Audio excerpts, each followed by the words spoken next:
They called it the invisible architecture of global wealth, a system so vast, so deeply embedded in modern finance, that most people will never realize how much of the world's money passes through companies that technically do not exist. Shell companies don't have offices. They don't hire employees. They don't manufacture products or provide services. They don't innovate, grow, or contribute to society. And yet, they control real estate portfolios worth billions, move money across continents in seconds, hide the identities of the world's richest individuals, and quietly influence economies from behind the curtain. This is an empire built not on buildings or people, but on signatures, secrecy, and legal structures designed to remain unseen. For decades, these companies operated in the shadows, in the footnotes of financial reports, buried inside offshore registries, hidden behind nominee directors who had no idea what their names were being used for. Most people think corruption, hidden wealth, or elite secrecy happens in dark alleys. But the truth is much simpler and far more disturbing. It happens on paper, in quiet offices, with digital signatures, in the open, yet invisible to the public. Today, we step into the world that global finance never wanted you to understand. This is inside the shell company empire. A shell company is, by definition, a hollow structure. No employees, no operations, no physical presence. Just a legal entity, a name registered in a database that grants financial privileges similar to a real corporation. But while the concept sounds simple, its implications are anything but. A shell company is a mask, a disguise, a legal shield used to hide ownership, to redirect funds, or to obscure the real purpose behind a financial transaction. In many countries, anyone can create a company within minutes. No questions asked, no background checks, no verification of identity, no business plan required. Just a name, a fee, and silence.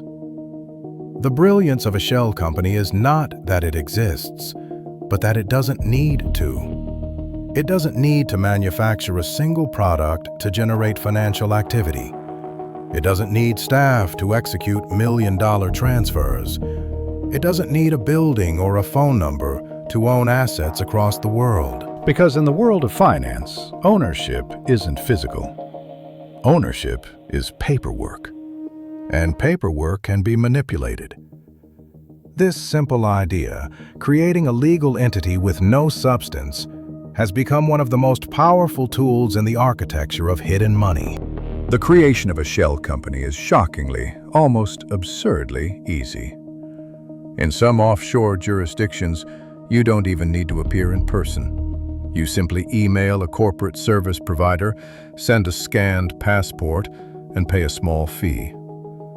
What happens next feels almost surreal. A clerk who has never met you, never verified your source of income, never asked what you intend to do with the company, registers a corporate entity in your name.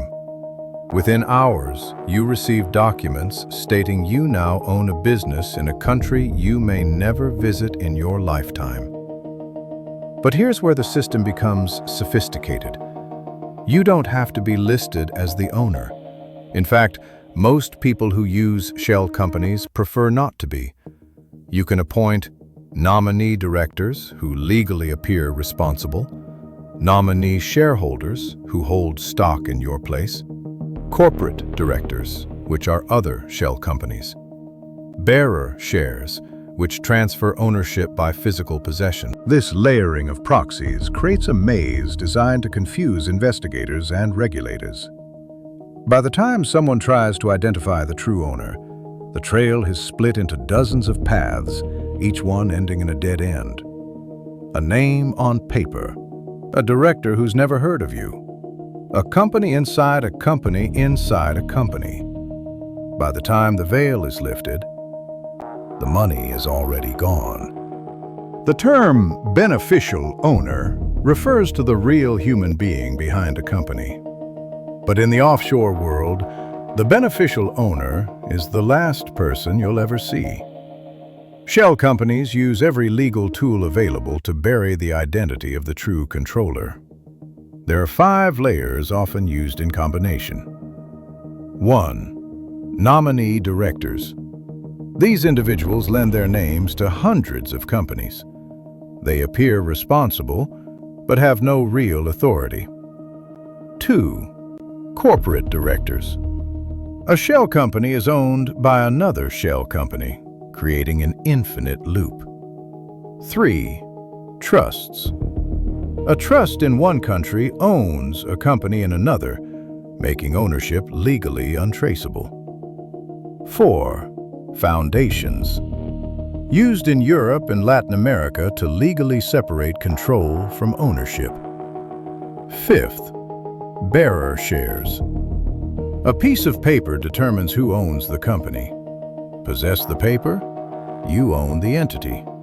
No record, no trace. When investigators request documentation, each layer produces a new layer.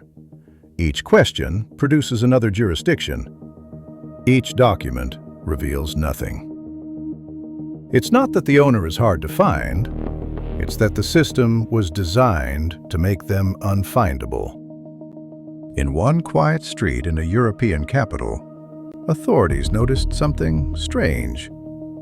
A single ordinary building, the kind thousands of people walk past every day, was listed as the registered address for over 1,200 companies. Inside, not offices, not departments, not employees, just mailboxes. Rows of metal boxes holding letters for companies worth millions or billions.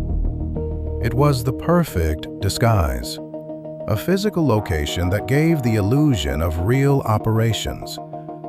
Investigators tried to unravel the structure, but the companies dissolved faster than paperwork could be filed. Every month, new shell companies appeared. Old ones vanished. The cycle continued. One building, one mailbox. An empire controlling global capital. And no one could prove who was behind it. A shell company is not just a mask. It's a conduit, a channel for money to flow through borders without detection. Here's how the cycle works. Step 1. The disguise. A company in country A pays a shell company for consulting, marketing, or licensing fees. Completely normal on paper. Step 2. The transfer. The shell then sends the money to another shell in country B. Now the transaction crosses borders, making tracing more complicated. Step 3. The cleanse. The funds are now labeled as foreign investment, dividends, or loans. Perfectly clean, perfectly legal looking. Step 4. The return. The money goes back to the original owner, but this time through an offshore trust with their identity removed. By the end, millions of dollars have traveled through 3 or 4 jurisdictions in less than 48 hours. The trail is broken, the origin is blurred, the owner is invisible, and the money is reborn. Every year, governments claim they're fighting financial secrecy. Laws are proposed, committees formed, regulations tightened. But the truth is more uncomfortable. The global financial system needs shell companies. Banks use them. Real estate markets thrive on them. Politicians benefit from them. Corporations depend on them. And entire countries build their economies around providing secrecy. This isn't a loophole. It's a business model. one that generates billions in revenue. So, while regulators talk about transparency, the system quietly resists any meaningful change, because too many powerful people depend on the shadows. Shell companies are not disappearing. They're multiplying. Every month, tens of thousands of new entities are created worldwide. Some will lie dormant for years. Others will move millions within days. New jurisdictions emerge. New loopholes appear. New networks form. The empire adapts. Because secrecy is profitable. Because anonymity is power. Because in the world of global finance, what you can hide is often more valuable than what you can show. This is not the end of the shell company era. It is only the beginning.